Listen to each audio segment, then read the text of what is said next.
Hi, PRS healthy cooking ಸ್ವಾಗತ. ಇವತ್ತಿನ recipe ತರಕಾರಿಗಳೇನೇ ಇದ್ರೂ ಬೋಂಡ ಮಾಡ್ಕೋಬೋದು. ತರಕಾರಿ ಹಾಕ್ಬಿಟ್ಟು ಬೋಂಡನ ಅನ್ಕೋಬೋದು ನೀವು. ಒಂದು ಸಲ ಟ್ರೈ ಮಾಡಿ, ಅಂದರೆ ವೆಜಿಟೇಬಲ್ಸ್ ಎಲ್ಲ ಹಾಕ್ಬಿಟ್ಟು ಬೋಂಡ ಮಾಡೋದು ಹೇಳ್ಕೊಡ್ತಾ ಇದ್ದೀನಿ.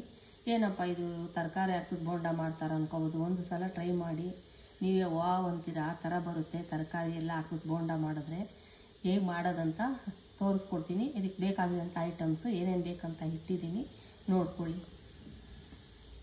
ಒಂದು ಕಪ್ ಕಡಲೆ ಹಿಟ್ಟು ತಗೊಂಡಿದ್ದೀನಿ, ಒಂದು ಸ್ವಲ್ಪ ಬೀನ್ಸ್ ತಗೊಂಡಿದ್ದೀನಿ. ನೋಡಿ, ಇದೇ ಥರನೇ ಕಟ್ ಮಾಡ್ಕೊಳ್ಳಿ. ನೀವು ಅಕಸ್ಮಾತ್ ಉಪ್ಪಿಟ್ಟು ಮಾಡಬೇಕಾದ್ರೆ ತರಕಾರಿ ಜಾಸ್ತಿ ಹಾಕೊಂಡಾಗ ವೇಸ್ಟ್ ಆಗುತ್ತಲ್ಲಪ್ಪ, ಇಷ್ಟೇನು ಮಾಡೋದು ಅಂದಾಗ ಈ ಕೆಲಸ ಮಾಡ್ಕೊಂಡು ಟ್ರೈ ಮಾಡಿ. ಇದಕ್ಕಂತಾನೆ ಮಾಡ್ಕೊಂಡಿದ್ರು ಒಂದ್ಸಲ ಟ್ರೈ ಮಾಡೋಕ್ಕೋಸ್ಕರ ಉಪ್ಪಿಟ್ಟು ಮಾಡೋಕೆ ತರಕಾರಿ ನೀವೇನೇ ಇರಲಿ, ಟೊಮೊಟೊ ಒಂದು ಬಿಟ್ಬಿಟ್ಟು ಏನೇ ತರಕಾರಿ ಇರಲಿ, ಬಟಾಣಿ ಟೊಮೊಟೊ 2 ಬಿಟ್ಟು ಬೀನ್ಸು ಮತ್ತು ಕ್ಯಾರೆಟು ಹಾಕ್ಬಿಟ್ಟು ಒಂದ್ಸಲ ಟ್ರೈ ಮಾಡ್ಕೊಂಡು ನೋಡ್ಕೊಳ್ಳಿ. ನೋಡಿ, ಇದೇ ಥರ ಕಟ್ ಮಾಡ್ಕೊಳ್ಳಿ.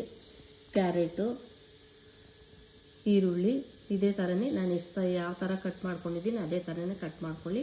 ಒಂದೇ ಒಂದು ಚಿಟಿಕೆ ಉಪ್ಪು, ಅಂದರೆ 1 ಟೀ ಸ್ಪೂನಲ್ಲಿ 1/4 ಸ್ಪೂನಷ್ಟು ಅಡುಗೆ ಸೋಡಾ ಹಾಕ್ತಾ ಇದ್ದೀನಿ. ಇದು ಅಡುಗೆ ಸೋಡಾ, ಕೊತ್ತಂಬರಿ ಸೊಪ್ಪು, ಒಣಮೆಣಸಿನ್ಕಾಯಿ, ಉಪ್ಪು ಇಷ್ಟು ಹಾಕ್ಬಿಟ್ಟು ಬೋಂಡ ಹೇಗೆ ಮಾಡೋದಂತ ತೋರಿಸ್ಕೊಡ್ತೀನಿ, ನೋಡ್ಕೊಳ್ಳಿರಂತೆ ಬನ್ನಿ. ನಾನು ಎಲ್ಲ ಒಂದು ಮುಕ್ಕಾಲು ಬೌಲಷ್ಟು ಮಾತ್ರ ತಗೋತಾ ಇದ್ದೀನಿ. ಹೇಳ್ತಾ ಇದ್ದೀನಿ ನಾವು ಪ್ರತಿ ಸಲ. ನಮ್ಮ ಮನೇಲಿ ಜನ ಕಡಿಮೆ ಇರೋದ್ರಿಂದ ಸ್ವಲ್ಪ ಕಡಿಮೆ ತಗೋತಾ ಇದ್ದೀನಿ. ನೀವು ಮನೇಲಿ ಜನ ಜಾಸ್ತಿ ಇದ್ರೆ ಐಟಮ್ ಸ್ವಲ್ಪ ಜಾಸ್ತಿ ಹಾಕೊಳ್ಳಿ. ನಾನಿಲ್ಲಿ ಮುಕ್ಕಾಲು ಕಪ್ ಮಾತ್ರ ಕಡಲೆ ಹಿಟ್ಟು ಹಾಕೊಂಡಿದ್ದೀನಿ. ನೋಡಿ, ಬೀನ್ಸ್ ಹಾಕೋತಾ ಇದ್ದೀನಿ, ಕ್ಯಾರೆಟು ಹಾಕೋತಾ ಇದ್ದೀನಿ, ಈರುಳ್ಳಿ ನೀವು ಎಷ್ಟು ಬೇಕಾದರೂ ಹಾಕೋಬೋದು. ಈರುಳ್ಳಿ ಹಾಕಿದಷ್ಟು ಬೋಂಡ ಸೂಪರ್ ಆಗಿರುತ್ತೆ ಮತ್ತು ಚೆನ್ನಾಗಿರುತ್ತೆ, ರುಚಿನೂ ಚೆನ್ನಾಗಿ ಬರುತ್ತೆ ಈರುಳ್ಳಿ ಹಾಕೊಂಡಷ್ಟು. ಮೆಣಸಿನ್ಕಾಯಿ ಹಾಕ್ತಾ ಇದ್ದೀನಿ, ಖಾರ ಎಷ್ಟು ಬೇಕು ಅಷ್ಟು ನೋಡ್ಕೊಂಡು ಹಾಕೊಳ್ಳಿ. ಕೊತ್ತಂಬರಿ ಸೊಪ್ಪು ಹಾಕ್ತಾ ಇದ್ದೀನಿ.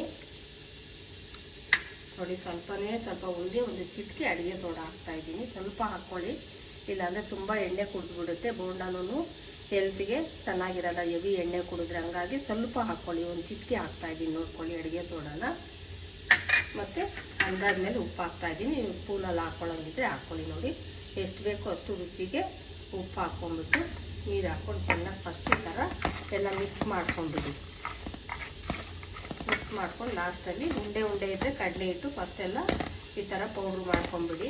ಉಂಡೆ ಇದ್ದರೆ ಕಡಲೆ ಹಿಟ್ಟು. ನೆಕ್ಸ್ಟ್ ಸ್ವಲ್ಪ ನೀರು ಹಾಕ್ಕೊಳ್ಳಿ. ನೀರು ನೋಡ್ಕೊಂಡು ಹಾಕ್ಕೊಳ್ಳಿ. ತೆಳ್ಳಗೆ ಮಾಡ್ಕೊಂಡ್ಬಿಟ್ಟಿರ. ನೋಡಿ, ಎದಕ್ಕೆ ಕಲಿಸ್ಕೊಳ್ಳಿ, ನಾನು ಎಷ್ಟು ಕಲಿಸ್ಕೊಂಡಿದ್ದೀನಿ ನೋಡಿ, ಇದೇ ಥರ ಕಲಿಸ್ಕೊಂಡ್ಬಿಟ್ಟು ಬೋಂಡ ಹಾಕ್ಕೊಳ್ಳೋಣ. ನೋಡಿ, ಎಣ್ಣೆ ಕಾದಿದೆ. ನಿಮ್ಗೆ ಯಾವ ಸೈಜಿಗೆ ಬೇಕೋ ಆ ಸೈಜು ಬೋಂಡನ ಹಾಕ್ಕೊತಾ ಹೋಗಿ. ನೋಡಿ, ಈ ಥರ ಹಾಕ್ಕೊತಾ ಹೋಗಿ. ತುಂಬ ಚೆನ್ನಾಗಿರುತ್ತೆ ರೀ. ಏನಪ್ಪ ಇದು ತರಕಾರಿ ಹಾಕ್ಬಿಟ್ಟು ಬೋಂಡ ಮಾಡ್ತಾರೆ ಅನ್ಕೋಬೇಡಿ, ಸಖತ್ ಇಷ್ಟ ಆಗುತ್ತೆ. ಒಂದ್ಸಲ ಟ್ರೈ ಮಾಡ್ಕೊಂಡು ನೋಡಿ, ತುಂಬ ಚೆನ್ನಾಗಿರುತ್ತೆ, ತುಂಬ ಟೇಸ್ಟಿಯಾಗೂ ಇರುತ್ತೆ. ನಿಮ್ಗೆ ಯಾವ ಥರ ಬೇಕೋ ಆ ಥರ ಹಾಕ್ಕೊಳ್ಳಿ. ನೋಡಿ, ಒಂದು 50% ಬೆಂದಿದೆ, ಇನ್ನೂ ಬೇಯಬೇಕು. ನೋಡಿ, ಈ ಥರ ಆಗಿದ ತಕ್ಷಣ ಈ ಥರ ತಿರುವು ಹಾಕ್ಕೊಳ್ಳಿ. ಕಲ್ತ್ಕೊಳ್ಳೋರ್ಗು ಈಸಿ, ತಿನ್ನೋಕ್ಕೂ ತುಂಬ ಟೇಸ್ಟ್ ಇರುತ್ತೆ, ಸಖತ್ತಾಗಿರುತ್ತೆ ರೀ ಬೋಂಡ, ವೆಜಿಟೇಬಲ್ಸ್ ಬೋಂಡ. ನೋಡಿ, ತಿರುವು ಹಾಕ್ಕೊಳ್ಳಿ. ಈ ಥರ ಬೆಂದ ಮೇಲೆ, ಇನ್ನೂ ಬೆಂದಿಲ್ಲ, ನಾನು ಸ್ವಲ್ಪ ಬೇಯಲಿ.